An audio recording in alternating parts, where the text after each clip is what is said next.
Matius pasal 1 ayat 18 sampai 25. Kelahiran Yesus Kristus adalah seperti berikut.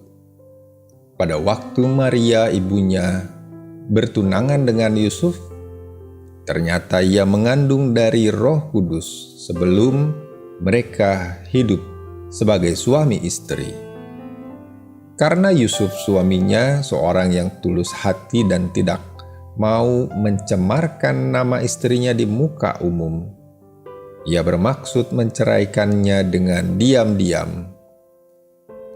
Tetapi ketika ia mempertimbangkan maksud itu, malaikat Tuhan nampak kepadanya dalam mimpi dan berkata, "Yusuf anak Daud, janganlah engkau takut mengambil Maria sebagai istrimu, sebab anak yang di dalam kandungannya adalah dari Roh Kudus.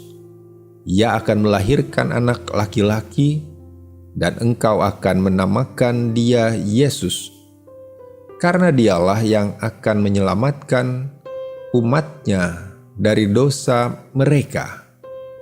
Hal itu terjadi supaya genaplah yang difirmankan Tuhan oleh Nabi.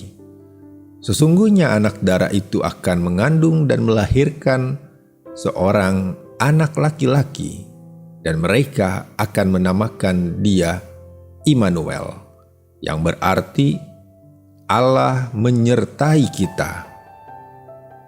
Sesudah bangun dari tidurnya, Yusuf berbuat seperti yang diperintahkan malaikat Tuhan itu kepadanya.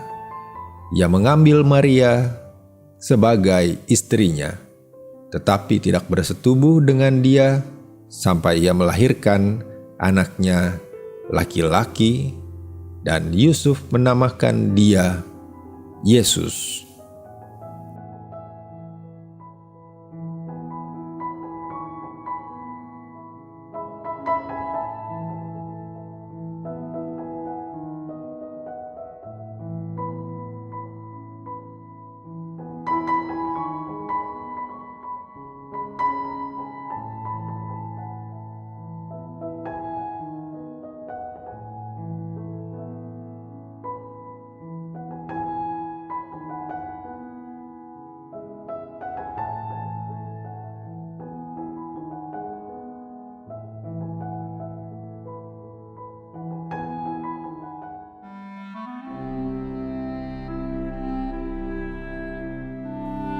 Hati yang merendah dan setia lebih penting. Pasangan muda Yusuf dan Maria paling menonjol dalam kisah kelahiran Yesus versi Injil Matius. Tokoh Yusuf mempercayakan dirinya kepada Tuhan. Saat malaikat Tuhan memberitakan alasan kehamilan Maria, Yusuf yang disebut seorang yang saleh, sederhana, dan tulus, belajar percaya dan taat pada sabda Tuhan.